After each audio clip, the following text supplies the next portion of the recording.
Management के 50 MCQs discuss कर चुके हैं। 51 से स्टार्ट करेंगे। पहला सवाल हमारा है, the first stage of conflict is.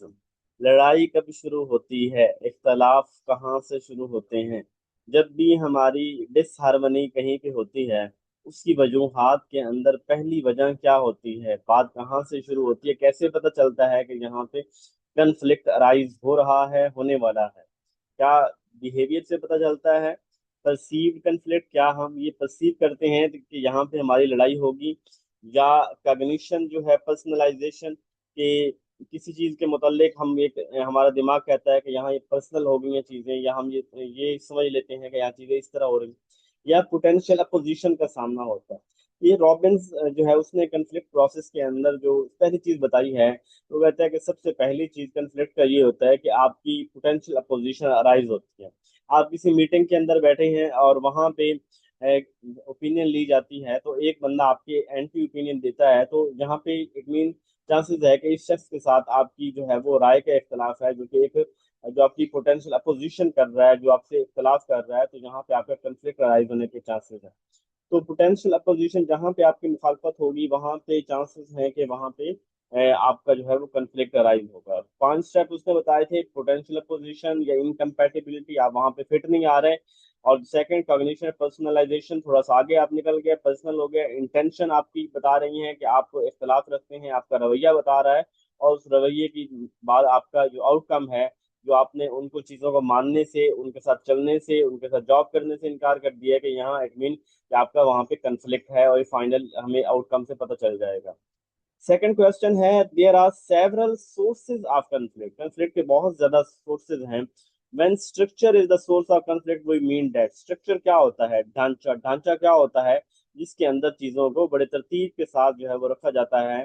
कौन सा बंदा किस जॉब के लिए सूटेबल है, किस जॉब के लिए कितने वसाइल की जरूरत है, कहाँ पे कितने किस तरह के लोग किस काम के लिए जो है वो तैनात किए गए हैं। तो स्ट्रक्चर इस तरह है, ढांचा ये हमें साफ हमें ये चीज बताएगी। अब उसके अंदर पहला work specialisation, heterogeneity of the group.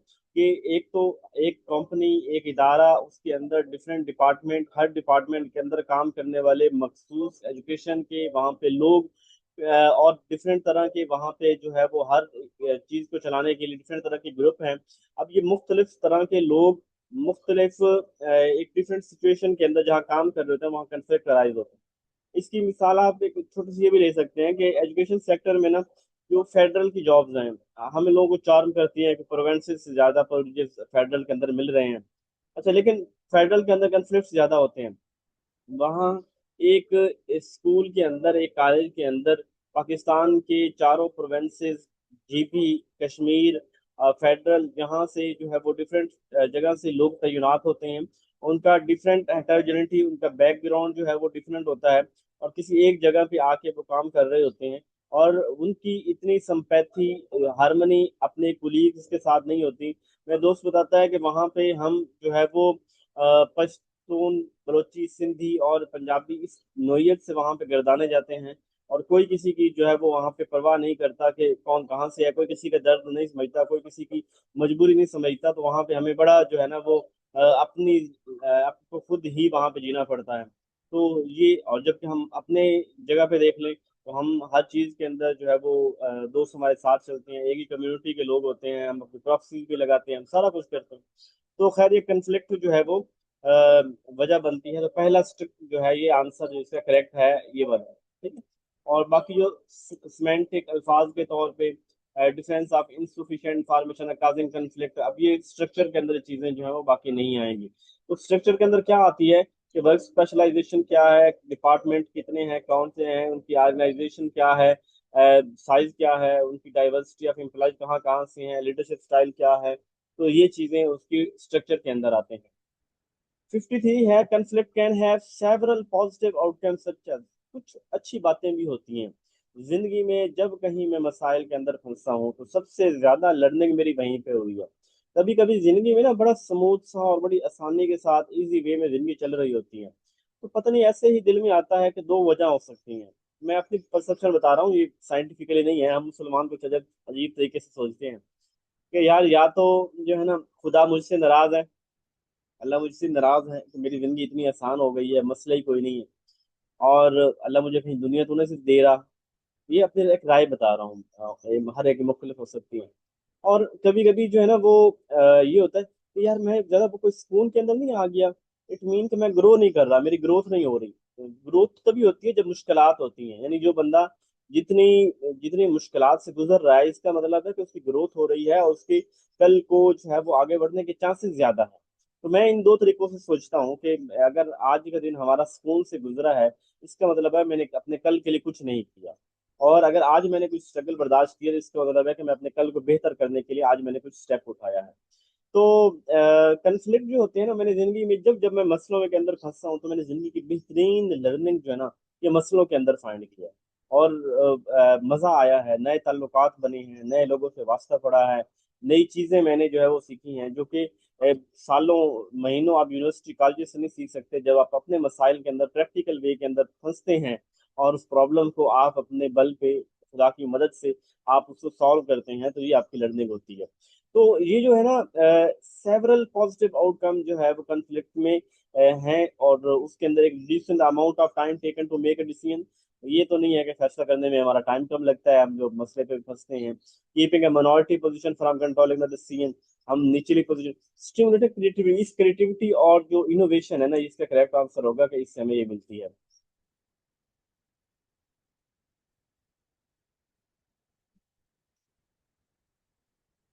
मेरा एक क्लास चले था, वो मसाइल पैदा करता, फिर उसके बाद बात तो बिल्कुल जबरदस्त है। खड्डे डालो लोगों में, लर्निंग तो होगी। खैर ये अच्छी मसाइल के अंदर जो है ना वो आप सीखते हैं। पर ये बहादुर आपको होना चाहिए। और आज के दौर के अंदर जो है ना वो सबसे पहली चीज आगे बढ़ने के लिए मैं कहता हूँ मुआशरी तौर पे स्ट्रांग हो जाए। फाइनेंशियली जो बेड़ियां लगी हुई है ना, अगर मेरा job he only source of income हो, जॉब गई मैं सड़क पे आ जाऊंगा। मेरी एक छोटी सी दुकान मेरा ओनली सोर्स ऑफ इनकम है, मेरी दुकान बंद हुई, मैं मैं सड़क पे आ जाऊंगा। मेरे नजदीक जिंदगी में ना आपको फाइनेंशियल फ्रीडम होनी चाहिए। वो फाइनेंशियल फ्रीडम के बाद आपकी दुनिया जहान में जो बड़े बड़े लोग होते हैं, बड़े अमीर होते हैं, जिनको हम देखते हैं ऑब्जर्व करते हैं, इन्होंने जिंदगी में बड़े रिस्क लिए होते हैं। और खैर रिस्क बहुत से 1% 2% लोग होंगे जो किस्तें जला के रिस्क लेते होंगे, अदरवाइज लोग अपना बैकअप रख के रिस्क लेते हैं। तो मैं ये कहता हूँ कि आप हम बड़े गरीब से लोग हैं और हमारा कोई भी नहीं है अल्लाह के सिवा, तो हमें जो है ना वो रिस्क लेने चाहिए। और रिस्क लेने के लिए हमें अपना बैक एंड पे कुछ रख के हमारे पास एक अलग सपोर्ट हो कि मैं भूखा नहीं मरूंगा, मैं किसी के सामने हाथ नहीं फैलाऊंगा अगर मेरे ये मसला आता है, तो मुझे नया रिस्क लेना है, मुझे आगे बढ़ना है। अच्छा चलो जी, जनरल गुफ्तगू है। Dysfunctional conflict result can lead to, अगर डिसफंक्शनल तो मुराद है कि कोई चीज जो कंटिन्यू नहीं है, कोई चीज ठीक तरह काम नहीं कर रही, तो अगर किसी कंफ्लिक्ट के अंदर इस तरह से तो क्या होगा? डिसकंटेंट होगा, आपस में गुफ्तगू नहीं हो रही, शेयरिंग नहीं हो रही, ग्रुप की तरफ से डिस्ट्रैक्शन है, सब ordinates of the group goals उनके। तो इन डिफरेंट तरह के हमें जो है ना, जब जब भी हमारे कंफ्लिक्ट का डिस्फंक्शन होगा, जब हमारी लाइफ के अंदर डिस्फंक्शन आएंगे, प्रॉब्लम क्रिएट होंगे, प्रॉब्लम, तो ऐसे में हमारे साथ हर तरह के जो है वो मसाइल क्रिएट होंगे, तो तमाम बातें ही ये ठीक लग रही हैं। It involve the whole personnel function of selection, के सिलेक्शन करना, यानी एक पूरा फंक्शन है जिसमें सिलेक्शन करते हैं, आप लोगों की फिर ट्रेनिंग करते हैं, उनको उस स्टाफ का डेवलपमेंट करते हैं, उनको right with right at right time, यानी किस टाइम किसको कौन सी ट्रेनिंग दिलवानी है, फॉर राइट किस पोजीशन के लिए किसको बिठाना है। और ये सारे जो काम करते हैं किस चीज के अंदर आते हैं? तो ये स्टाफिंग के अंदर आते हैं। इसमें स्टाफिंग यानी लोगों को हायर करना, उनकी ट्रेनिंग दिलवाना, उनको राइट पोजीशन के ऊपर जो है वो उनको उनकी पोस्टिंग करना, उनको गाहे बगाहे चेक करना, ये सारे स्टाफिंग के अंदर आता है। ठीक है।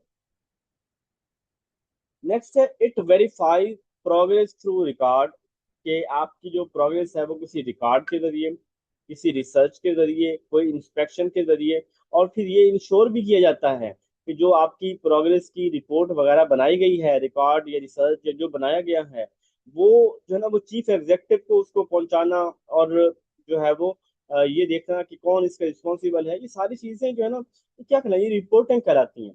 जब भी किसी की पोजीशन, किसी की मुतालिक आगे फर्दर हाई अथ्स को बताया जाता है, उसकी बुनियाद पे फैसले होते हैं, तो इसमें के जो है उसकी रिपोर्टिंग की गई है।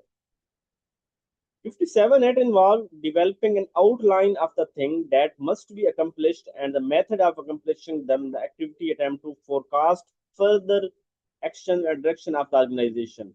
आप जो है वो फोरकास्ट भी करते हैं कि मुस्तकबिल के अंदर क्या करना है, उसके मुतालिक आप फर्दर जो है वो प्लानिंग भी करते हैं कि हमने ये करना है, ये गोल्स हैं, ऐसे अचीव करने हैं।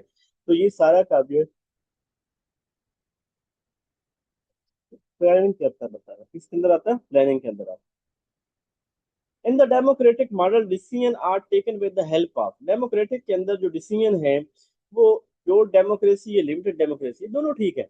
ये देखिए कभी कभी किसी जैसे वो पार्टिसिपेटिव मैनेजमेंट थ्योरी पढ़ाई थी और उसके अंदर 5 स्टेप्स बताए थे, तो इसी तरह जो आपकी डेमोक्रेसी है या जो डिसीजन मेकिंग आप करते हैं कहीं पे, वहां पे कभी कभी आप प्योर डेमोक्रेसी के अंदर होती हैं कि लोगों की कभी कभी ये होता है कि थोड़ी बहुत आपकी सुनी जाती है और थोड़ी बहुत बॉस अपनी मनवाता है बाकी। तो ये प्योर डेमोक्रेसी भी हो सकती है, लिमिटेड डेमोक्रेसी भी हो सकती है। Both A and B is the correct answer. Most theories of administration are built in assumption that staff have formal representation, which help in better decision making. कि वो कहता है कि administration are built in assumption that staff have formal representation। तो staff जो है ना, ये वाला आंसर थोड़ा सा जो है वो कंफ्यूजन वाला है। मेरे नज़दीक है, शायद आपको आपके जहन में तो आ रहा हो कि जहाँ पे स्टाफ को फार्मल रिप्रेजेंटेशन है और वो आपस के अंदर जो है वो डिसीजन मेकिंग के अंदर वो हेल्प मिलती है उनको। तो ये वाली कौन सी होगी, तो डेमोक्रेटिक होगा कि जहाँ पे वो फैसला साजी के अंदर लोग स्टाफ और सारे मिल के जो फैसला करते हैं। लेकिन इसी के मुकाबले के अंदर अगर जहाँ पे फैसला स्टाफ कर रहा हो तो एडमिनिस्ट्रेशन का उसके अंदर लेना देना ना हो, तो ऐसी सूरत में अंदर वो एडमिनिस्ट्रेशन लेजर फेयर एडमिनिस्ट्रेशन होगी। ठीक है। Most theories of administration are built in assumption, तो बहुत सी थ्योरी एडमिनिस्ट्रेशन की इस अजम्पशन के ऊपर बिल्ड करती हैं कि स्टाफ जो है उसकी प्रॉपर रिप्रेजेंटेशन है और वो अपने डिसीजन खुद लेते हैं। तो अब अपने डिसीजन खुद लेने वाली बात लेजर फेयर की होती है। और अगर वो डिसीजन कलेक्टिवली जो है वो लिए जा रहे हैं, चलिए यहाँ पे मतलब स्टाफ लिखा हुआ है, स्टाफ, तो इसका मतलब है कि सारे दोस्त डिसीजन ले रहे हैं, तो इट मीन कि वो फिर मिल के ले रहे हैं, तो ये डेमोक्रेटिक एडमिनिस्ट्रेशन ही ठीक होगा। इसको हम लेजर फेयर की तरफ नहीं जाते। मुझे जरा इसका आंसर ठीक कर देखना है क्या मैंने इसको लगाया हुआ है। 59 का बी ए चाहिए। 59 का, हाँ ए ही लगा हुआ, ठीक है। मैंने इसे बी तो नहीं लगा दिया, मेरी राय में बी भी आता है, लेकिन स्टाफ की बात हो गई है तो ये फिर है कि वो स्टाफ ज्यादा लोग हैं तो मिलके कर रहे हैं, किसी एक की ऑटोनॉमी शो नहीं की। evaluation in terms of rejection and acceptance of on and other work, यहाँ हम किसी के काम को रिजेक्ट कर रहे हैं या एक्सेप्ट कर रहे हैं आप ऑन या अपने काम को, हाँ, दूसरे को, तो रोल कंफ्लिक्ट होता है जहाँ हम किसी के रोल को हम जो एक्सेप्ट कर रहे हैं या उसके रोल को रिजेक्ट कर रहे हैं, अपने रोल को एक्सेप्ट कर रहे हैं या अपने रोल को रिजेक्ट कर रहे हैं। तो ये बेसिकली अपनी ही है, तो ये रोल कंफ्लिक्ट होगा कि जिसके अंदर हम रोल कंफ्लिक्ट के अंदर हैं कि किसी को एक्सेप्ट कर रहे हैं या रिजेक्ट कर रहे हैं, किसी से इख्तलाफ कर रहे हैं, किसी को तस्लीम कर रहे हैं। Are decision making in the hands of staff members, अब ये देखें तमाम जो है ना वो डिसीजन मेकिंग स्टाफ मेंबर्स के दरमियान है, तो मेरे नजदीक इसका आंसर लेजिस फेयर होगा कि इसके अंदर एडमिनिस्ट्रेशन इन्वॉल्व नहीं है, स्टाफ मेंबर कर रहे हैं, बल्कि ये भी यार डेमोक्रेटिक ही ठीक है। अब ये स्टाफ मेंबर्स लिखा हुआ है, थोड़ा सा इस सवाल को समझिएगा कि तमाम डिसीजन जो है स्टाफ मेंबर्स लेते हैं। अब स्टाफ मेंबर्स को अगर इस सेंस में देखें ना कि सारे मिलजुल के फैसला करते हैं तो फिर तो डेमोक्रेटिक होगा। अगर इंडिविजुअल की बात करें कि हर स्टाफ मेंबर अपना फैसला उसे क्या करना है खुद करता है, तो फिर लेजर फेयर आ जाएगा कि एडमिनिस्ट्रेशन का रोल नहीं है। तो जरा बताएं कि यहाँ पे लेजर फेयर सूट है या डेमोक्रेटिक सूटेबल है।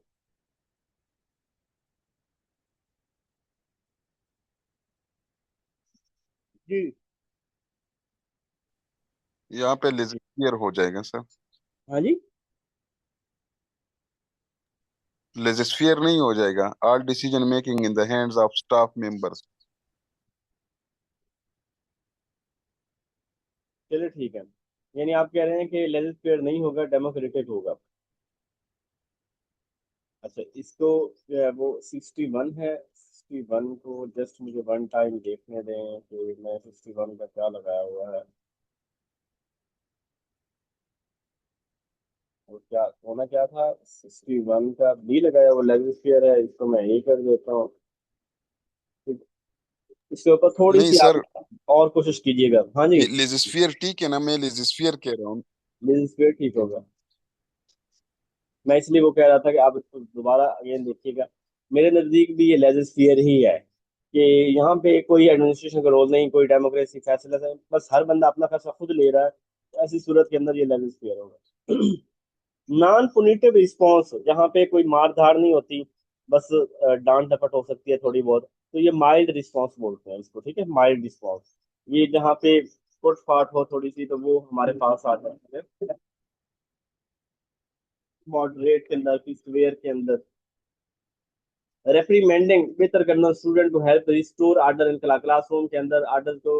ये क्लासरूम की मैनेजमेंट थ्योरी जो है ना, ये क्लासरूम को ये गुलिक, उर्बेक एंड गुलिक जो है ना, वो पोस्ट और प्लानिंग ऑर्गेनाइजर, उसको इसके साथ जोड़ा जाता है। तो ये गुलिक इसका करेक्ट आंसर होगा। School leadership will take care of lower level needs, जो लोअर लेवल की नीड्स को और देखती है स्कूल की, तो वो वाली होती है ट्रांजेक्शनल। ट्रांजेक्शनल लीडरशिप में देखे ना कि थोड़ा बहुत वो पनिशमेंट, प्रेज, रिवार्ड, इसकी बुनियाद पर लोगों से काम लिए जाते हैं, और शॉर्ट टाइम में छोटे छोटे कामों के लिए ये टेक्निक सूटेबल है। लेकिन विजनरी बड़े कामों के लिए ये ट्रांजेक्शनल लीडरशिप जो है सूटेबल नहीं है। तो लोअर लेवल की ट्रांजेक्शनल लीडरशिप ठीक है। Authoritarian teacher focus on, authoritarian teacher जो होता है वो टीचर सेंटर्ड होता है। यानी जहाँ पे एक पूरी अथॉरिटी एक टीचर के पास है, तो टीचर सेंटर्ड हम इसको बोलेंगे, ठीक है। ये बात, the classroom teaching require teacher to pay greater attention to. तो क्लासरूम के टीचर को किस चीज के ऊपर तवज्जो देनी चाहिए? The classroom discipline, the subject matter, the needs of every individual child. तो एवरी इंडिविजुअल चाइल्ड के ऊपर जो है वो फोकस करना चाहिए एक उस्ताद को। द वर्ड मैनेजमेंट मैनेजर से निकला है, इटालियन जबान के वर्ड को। What is the primary goal of effective अच्छा क्लासरूम? तो वो होगा जहाँ पे बड़ा safe, positive and conducive learning environment हो, ठीक है। बाकी चीजें भी ठीक है, लेकिन चूंकि पेडागोजी क्लासरूम के मैनेजमेंट के हवाले से जो बात करती है, बड़ा सेफ हो, पॉजिटिव हो और कंडूसिव लर्निंग एनवायरनमेंट हो, जहाँ हर एक की जरूरत को मद्देनजर रखा जा रहा हो।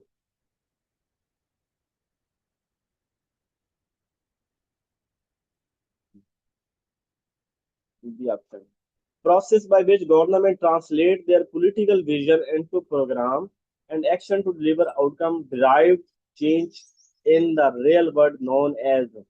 जहाँ पे गवर्नमेंट जो अपनी पॉलिटिकल जो विजन होता है उसको एक्शन के अंदर लेके आती है, इसका मतलब है कि उसको इम्प्लीमेंट कर रही है, तो पॉलिसी को इम्प्लीमेंटेशन होगा। HRM का फंक्शन क्या होता है? Human resource management. किस चीज में डिसंगेज है, कौन सा काम ये नहीं करती? कंडक्टिंग द जॉब, जॉब करवाना, एम्प्लॉय को सिलेक्ट करना, ट्रेनिंग डेवलपमेंट, ये काम तो करती है। मटेरियल का एनालिसिस करना HR का काम नहीं है, वो मटेरियल रिसोर्स मैनेजमेंट होता है, MRM होती है। HRM ह्यूमन की होती है। अब प्रोडक्टिव वर्कफोर्स है नो फंक्शन इन, जो अच्छी वर्कफोर्स है उसका किस फंक्शन क्या नहीं होगा?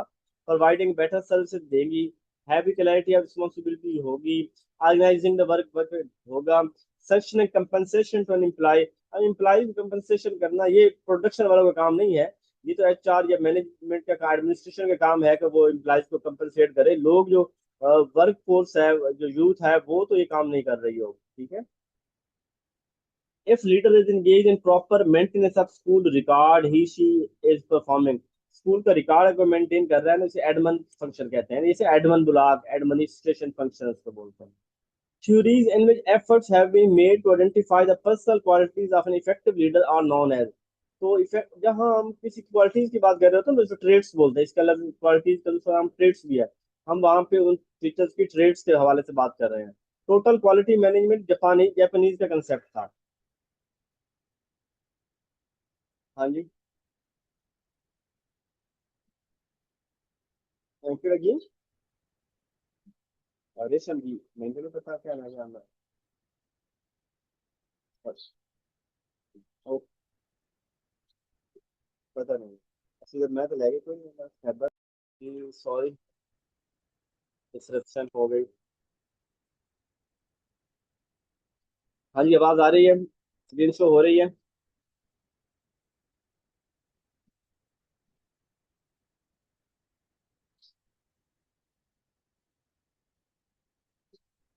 Are as well. अच्छा, तो ये जापानीज फंक्शन है टोटल क्वालिटी मैनेजमेंट, और इसके अंदर जो प्लानिंग है वो जीरो डिफेक्ट मैनेजमेंट के, ये ऐसी मैनेजमेंट है जहाँ पे कोई प्रॉब्लम नहीं होना चाहिए। टोटल क्वालिटी मैनेजमेंट की हर चीज जो है परफेक्ट होनी चाहिए। Who said that educational planning in its broadest sense is the application of rational systematic analysis to the process of educational development?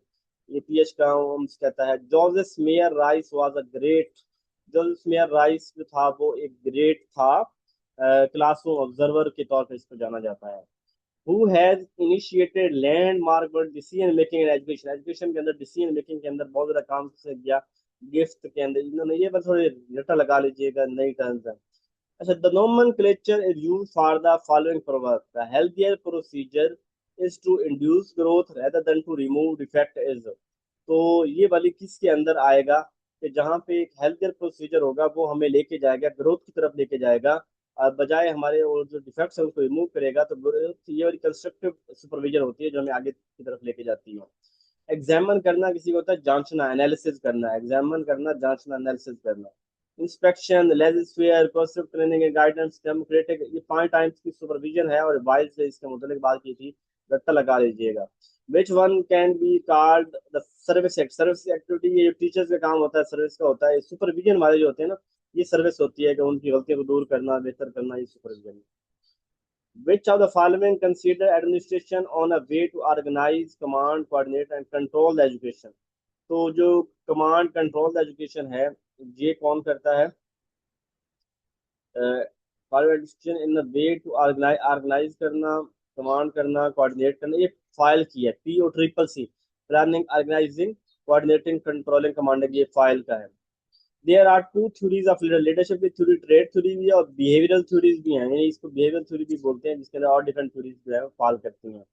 मिट्सबर्ग कहता है one of the management interpersonal role is of, management का एक सब role जो होता है ना मिट्सबर्ग के मुताबिक मॉनिटरिंग करना भी एक इंटरपर्सनल रोल है, और इसमें डिफरेंट रोल्स जो है ना वो बताया है। इंटरपर्सनल के ये वाले आते हैं, इंफॉर्मेशनल के ये होते हैं, डिसीजन के ये होते हैं। सॉरी, ये मिट्सबर्ग के मतलब management interpersonal role is leader, कि एक उसका जो है वो इंटरपर्सनल का रोल जो है वो लीडर है, तो ये लीडर इसके अंदर आता है। इंटरपर्सनल का रोल, ये रट्टा लगा लीजिएगा, देख लीजिए कौन कौन से रोल किसके अंदर आते हैं।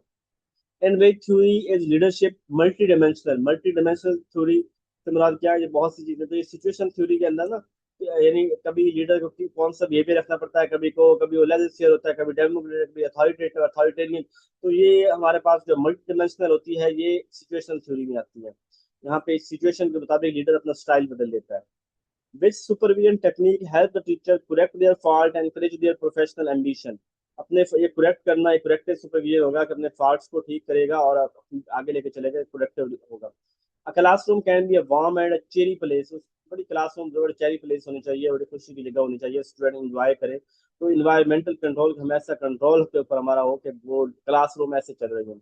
To utilize the best optimal resource, ये जो ना मैनेजमेंट का काम है कि रिसोर्सेज को हम बेस्ट तरीके से यूटिलाइज किया जा सके, कहाँ की इसकी जरूरत है। मैनेजमेंट में 3 लेवल हैं, top level, bottom level and middle level, तो 3 इसके जो है मैनेजमेंट के लेवल समझे जाते हैं। The type of planning done at the local, local level के ऊपर जो प्लानिंग होती है ना, लोकल लेवल पे हम कोई इंटरनेशनल लेवल की प्लानिंग नहीं कर रहे हैं, हम कोई जो है वो इनिशियल हम जो एम्स गोल ऑब्जेक्टिव को, जो प्रॉपर आइडियोलॉजी को, उसको नहीं देख रहे हैं, हम एक ग्लोबल लेवल की प्लानिंग कर रहे होते हैं। तो ये वाली लेवल देख रहे हैं कि इंडिकेटिव प्लानिंग बोलते हैं, इसको क्या बोलते हैं? इंडिकेटिव प्लानिंग, जो at the grass root level की प्लानिंग होती है। Decision regarding the placement of student, student की प्लेसमेंट, ये प्लेसमेंट डिसीजन के अंदर आएगा कि उसको किस क्लास के अंदर जो है वो बिठाना है। The teacher move around the room, teacher room के अंदर चक्कर लगा रहा है, बेसिकली वो टीचर क्या कर रहा है? मॉनिटरिंग कर रहा है। Teacher places firm limits and control to the student, बड़ा उसके ऊपर कंट्रोल है, बट समटाइम फ्लेक्सिबल भी होता है, तो ये वाला अथॉरिटेटिव होगा। ये अपना एक रोल भी होता है, कभी कभी जो थोड़ा बहुत बच्चों की बात सुन भी ली जाती है, अथॉरिटेटिव होगा। बहुत ज्यादा फुल अगर कोई जो है ना वो उसके अंदर फ्लेक्सिबिलिटी ना हो तो फिर अथॉरिटेरियन होता। The primary goal of the educational super, primary goal education supervision क्या है कि institution help teacher to understand people, make learning more effective, ये बदलन सुपरविजन का है कि लर्निंग को ज्यादा इफेक्टिव बनाया जाए। What is unity of command and principle of management? Unity of command क्या है? Worker are given specialized task to do, के वर्कर्स को specialized task unity of command से मतलब ये है कि आपका बॉस एक होना चाहिए, जो आपको ऑर्डर देने वाली ना, जो वो एक बंदा होना चाहिए। तो ये आखिरी आपका national character. Dash is an approach to educational planning. Planning के मैन पावर अप्रोच सोशल सारी हैं। जब भी प्लानिंग कर रहे होते हैं हमारे पास इंसानों को भी देखते हैं, सोसाइटी को भी देखते हैं, तभी प्लानिंग कर रहे हैं। Informal group can work effective, जहाँ पे लोग ना थोड़े घुले मिले होंगे आपस के अंदर, उनकी दोस्ती जारी होगी। इनफॉर्मल ग्रुप होगा वहाँ प्रोडक्टिविटी ज्यादा होती है, यानी यहाँ पे लोगों का आपस के अंदर हमें रिलेशन जो है ना वो मैटर कर रहा होता है, हर चीज जो है वो साइंटिफिकली नहीं देखी जा रही होती है। प्लानिंग ऑफ प्राइमरी स्कूल को इंटरमीडिएट प्लानिंग बोलते हैं, कि ये बड़े लेवल की प्लानिंग नहीं है, कि इसके ऊपर मुल्क की फैसले नहीं कर रहे हैं। छोटे बच्चों को पढ़ाना है तो इंटरमीडिएट लेवल पे हम अपनी आइडियोलॉजी को देखते हुए, हम मुल्क को देखते हुए हम उनसे सिलेबस उनकी चीजें पढ़ाते हैं। डेल्फी टेक्निक होती है जिसके अंदर जो है ना वो मिल के डिसीजन लिए जाते हैं, शेयर डिसीजन मेकिंग मॉडल है डेल्फी टेक्निक बोलते हैं। लास्ट है the administration of principle is better evaluated by, तो जो एडमिनिस्ट्रेशन है इसको टीचर ज्यादा बेहतर एवेल्यूएट कर सकते हैं। एक टीचर ही बेहतर बता सकता है कि मेरा प्रिंसिपल कैसा है, तो टीचर इसका करेक्ट आंसर होगा। ओके जी, आज के लिए इतना ही।